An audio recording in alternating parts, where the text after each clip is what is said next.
Hey guys, wow, it has been a long time since I've made a video. Sorry, my life has been pretty crazy. I moved kind of across the country. I've been traveling off for work. I travel a lot with my job. I got married. A lot of stuff's been going on. But I thought I'd make a video showing you guys how I'm installing the gun wall in my house. So you probably saw my last couple of videos where I had my Swedish Mausers on pegboard behind me. And those other videos, that pegboard that I had, I used little plastic spacers to space it off of the wall. And I did that just because it's an apartment. I didn't really want to do anything like semi-permanent. But now, bought a house, so this is my house. So I'm going to use 1x4 frames to sort of space the pegboard off of the wall. So I was going to show you guys how to do it in case you wanted to do this. I settled on doing pegboard again because just from using it in the past apartment that I lived in, I really liked it. It's very, very versatile. You know, you can change stuff around. You can change it around really easy. And pegboard's really cheap. It's got to be the most economical way of hanging guns on the wall that I found. You know, like if money was no option, I'd probably do something like what Ian got. But you know, I have a budget. You know, I don't want to spend more than probably a couple hundred on all this stuff. So settled with pegboard, and so I'm just going to show you guys how to do this in case you want to install this. So without further ado, let's jump into this. So what you want is a stud finder to actually find the studs. A little pencil just to mark where they are. So first off, we're just going to make sure that the stud finder works. Okay, it works. So now let's go ahead and mark on the wall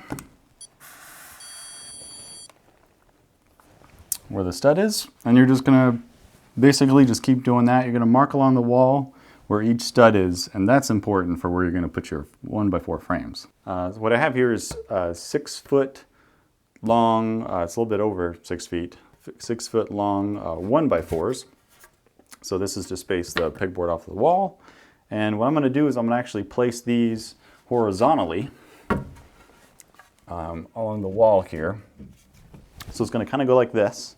So I'm going to have 4 of them going across. I'm going to have 2 6 foot long ones going left and right, and then 2 4 foot ones at the bottom, because what I'm doing is a little bit different because I don't have enough room to have 2 foot by 4 foot pegboard sections going horizontally across. So I'm going to have one sort of 2x4 pegboard going here, and then I'm going to have another 2x4 over here going vertically. So that is going to be 6 feet across. But it is going to end a little bit shorter here, but that's fine because I'm going to have a chair here, so it doesn't really matter where the pegboard doesn't go all the way down. So I'm going to screw these in exactly where they need to go. And depending on where the pegboards are going to go exactly, and then once I kind of get all these horizontal ones done, then I need to measure, and then I need to place the vertical ones.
So it's got a couple coats of paint on it. It's still drying. Now, if you paint your pegboard, you do not want to hang the guns on it and leave the guns on the pegboard for at least a couple of days until the paint cures. Because if you put the guns on the wall right away, when you pull the guns off the wall, like the paint's going to come off with the guns and be stuck to the guns. So you're going to want to wait a couple of days until you do that. So this is just going to be part 1 of this video.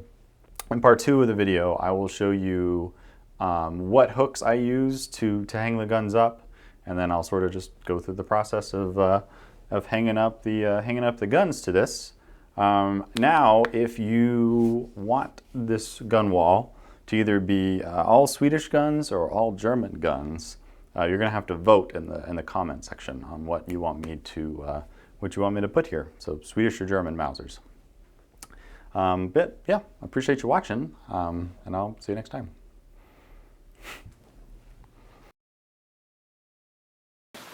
Say hi.